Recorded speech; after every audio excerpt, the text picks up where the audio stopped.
அன்புக்குரியவர்களே, இன்றைக்கு சொல்லக்கூடிய ஒரு முக்கியமான ஒரு மருத்துவ குறிப்பு, அதாவது ட்ரீட்மெண்ட்டு கொடுக்கக்கூடிய ஒரு மருத்துவ குறிப்பு. அதாவது இதிலே குறிப்பிட்டுள்ளது போல சைனீஸ் ஸ்ட்ரோக் ரெஸ்பிரேஷன் என்று ஆங்கிலத்திலே சொல்வார்கள். அதாவது தூங்குவதற்கு அதிக சிரமப்படுவது, அதாவது அந்த சுவாசமானது ஒரு ஒரே நிலைமைக்கு அப்படியே மேலே போய் அப்படியே மெதுவாக கீழே வந்து பிறகு கொஞ்சம் சுவாசம் நின்று அடுத்து திரும்ப அதே போல் படிப்படியாக மேலே ஏறி படிப்படியாக கீழே இறங்கும். இதனுடைய இந்த சுவாசம், இந்த சைனீஸ் ஸ்ட்ரோக் ரெஸ்பிரேஷன் எப்படி இருக்கும் என்று கமெண்ட் செக்ஷனில் அதனுடைய லிங்க் நான் கொடுக்கிறேன். அதை நீங்கள் பார்த்து தெரிந்து கொள்ளுங்கள். இதற்கு பல காரணங்கள் இருக்கிறது. மூளையினுடைய முகுள பாதிப்பு, அதாவது பிரெயின் ஸ்டம் என்று நாம் ஆங்கிலத்திலே சொல்லுவோம். அந்த பிரெயின் ஸ்டம்மில் பாதிப்புகள் இருந்தாலும் அதை போன்று இருக்கும்.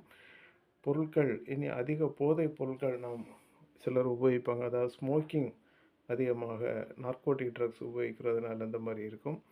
இனி தலைக்கு உள்ள அழுத்தங்கள், அதாவது ஆங்கிலத்தில் இன்ட்ராக்ரைனியல் ப்ரெஷர் என்று சொல்வார்கள். அதாவது சைனஸ் பாதிப்புகள் மிக அதிகமாக இருந்தாலும் அந்த மாதிரி உள்ள ஸ்லீப்பிங் ட்ரபிள்ஸ் இருக்குது. இனி இன்ட்ரா வென்ட்ரிகுலர் ஃபெயிலியர், அதாவது இதயத்தினுடைய அறைகளின் உள்பகுதியிலே ஏதாவது ஃபெயிலியர், அதாவது கார்டியோவாஸ்குலர் சிஸ்டத்தில் ஏதாவது ட்ரபிள் இருந்தாலும் இந்த மாதிரி உள்ள நிலைமைகள் இருக்கிறது.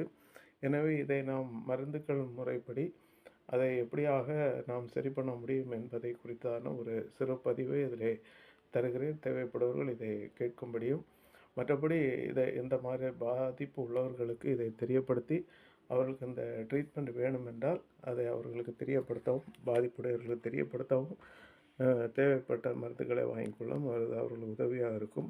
என்னுடைய பெயர் டாக்டர் டேவிட். நான் கன்னியாகுமரி மாவட்டம் 5 கிராம் பகுதியில் இருக்கிறேன். என்னுடைய மொபைல் நம்பர் 790 46 91 671. எனவே இதற்கு இந்த ட்ரீட்மெண்ட் தேவைப்பட்டால் நீங்கள் என்னை தொடர்பு கொள்ளலாம். தொடர்ந்து ஒரு வாரத்தோ 2 வாரத்துக்கான மருந்துகளை தந்து விடுகிறேன்.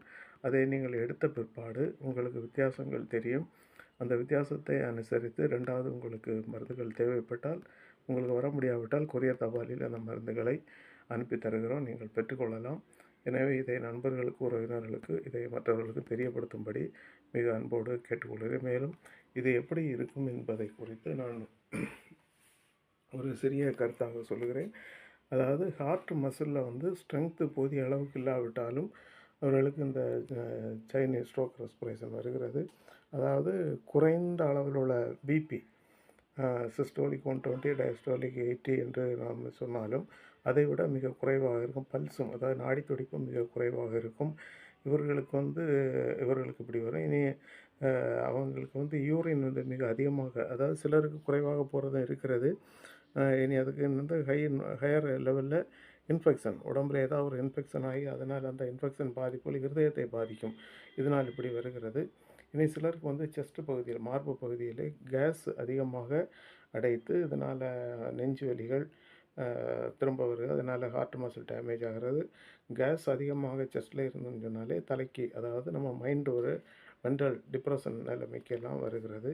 இன்னும் சிலருக்கு எப்படி என்றால் கண்ணினுடைய ஐபால் வந்து மிக அதிகமான வலி இருக்கும். அதாவது இனி சிலருக்கு வந்து பல்மரி கம்ப்ளைண்ட்டு, பல்மரி சர்க்குலேஷனில் ப்ராப்ளம் இருக்குது. அதாவது ஹார்ட்டில் ரெஸ்பிரேட்டரி கம்ப்ளைண்ட்டு, பிராங்கைட்டிஸ், வீசிங் இதெல்லாம் இருந்திருந்தாலும் இவங்களுக்கு இருக்கு. இனி படுத்தால் அவங்களுக்கு தூங்க முடியாது. தூங்கும்போது மூச்சு தடைப்பட்டு திடீரென்று எழும்பி நெஞ்சுகளை பிடித்து எழும்பி இருந்து மூச்சு விடுவார்கள். இப்படியும் சிலருக்கு இருக்கும். இனி சிலருக்கு எப்படின்னா லேசாக தலை அசைந்தாலும் தலை சுற்றும்.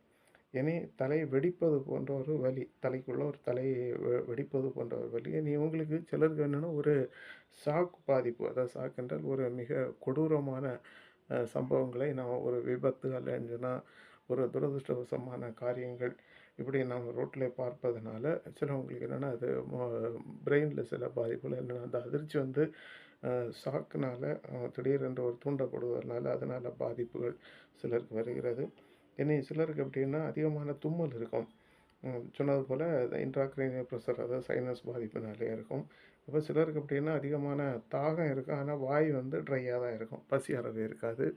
இனி சிலருக்கு எப்படின்னா எழுந்த உடனே வாந்தியும் மாட்டாங்க. அதாவது படுத்து கிடக்கிறவங்க திடீர்னு எழுந்துனாங்கன்னா வாந்தி, குமட்டல் உருவாகும்.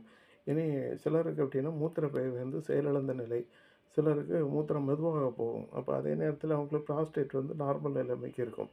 சிலருக்கு வந்து இருதயம் வந்து மிக வேகமாகவும், ஸ்லோவாகவும் துடிக்கும். அதாவது டைக்கிகார்டியா, பிராடிகார்டியா என்று ஆங்கிலத்திலே சொல்வார்கள். இது இந்த சுவாசம் வந்து சைனஸ் சோக ரெஸ்பிரேஷன். அதாவது இவங்களுக்கு எப்படின்னா, இந்த நடு மார்பு பகுதியில வலி அதிகமாக அவர்களுக்கு தெரியும். இனி அவங்களுக்கு ஒரு ட்ரை காஃப் இருக்கும். அதாவது உலர்ந்த ஒரு இருமல் இருக்கும். இது வந்து பெரும்பாலும் ராத்திரி நேரங்கள்ல மிக அதிகமாக இருக்கும். அப்போ இவங்க வயிற்றிலேயும் ஒரு கேஸ்கட் இருக்கு. அதே நேரத்தில முதுகுலயும் வலி இருக்கு. இனி இனி அவங்களுக்கு வந்து இது சிலருக்கு எப்படின்னா, எப்பவும் நல்லா தூங்குவாங்க. சிலருக்கு தூக்கமே வராது. அப்போ இந்த 2மே இருக்கு. தூக்கம் நிறைய கண்ணுல இருக்கு. ஆனா எனக்கு தூக்கம் வராது. இப்படி ஒவ்வொருத்தருக்கும் ஒரு ஒரு வித மாதிரி இருக்கு. சிலருக்கு தலைக்கு ஸ்கேன் எடுப்பாங்க. அப்போ பிரெயின்ல எதுவும் ட்ரபிள் தெரியும். சிலவங்களுக்கு எக்கோ பார்த்ததுல ஹார்ட்டுல ட்ரபிள் இருக்கும். சிலவங்களுக்கு ப்ராங்கைட்டிஸ் இருக்கும். சிலவங்களுக்கு எதுவுமே இல்ல. ஆனா ஹார்ட்னா அது இத பிளட் டெஸ்ட் பண்ணதில சில ப்ராப்ளங்கள் எரியும் என்று இருக்கிறது என்று சொல்லியிருப்பாங்க. அவங்க ட்ரீட்மெண்ட் எடுப்பாங்க பெரிய ஹாஸ்பிட்டல்ல. அப்படியே ட்ரீட்மெண்ட் எடுத்தும் உங்களுக்கு எந்த விதமான மாற்றங்களோ, முன்னேற்றங்களோ தெரியாமல் இருந்தால், நீங்கள் விரும்பினால் என்னை நேரே தொடர்பு கொண்டு அதற்கான மருந்துகளை ஒரு 10 நாள், 15 நாள் அளவுக்கு நீங்கள் வாங்கி பெற்றுச் செல்லுங்கள். அ ஒரு கொஞ்சம் தொடுத்து போகும்போது உங்களுக்கு அது வித்தியாசம் தெரியும். தேவைப்படுமானால் இந்த ட்ரீட்மெண்ட்டு நீங்கள் எடுத்துக்கொண்டால் பிரயோஜனமாக இருக்கும். இதை நண்பர்களுக்கும், உறவினர்களுக்கும் இப்படிப்பட்ட பாதிப்பில் உடையவர்கள் யாராவது அறிந்தவர்கள் இருந்தால் அவர்களுக்கும் தெரியப்படுத்தும்படி மிக அன்போடு கேட்டுக்கொள்கிறேன். என்னுடைய நம்பர் இதிலே கொடுத்திருக்கிறேன். தேவைப்பட்டால் இந்த இந்த நம்பருக்கு என்னை கான்டாக்ட் செய்யும்படி மிக அன்போடு கேட்டுக்கொள்கிறேன். நன்றி.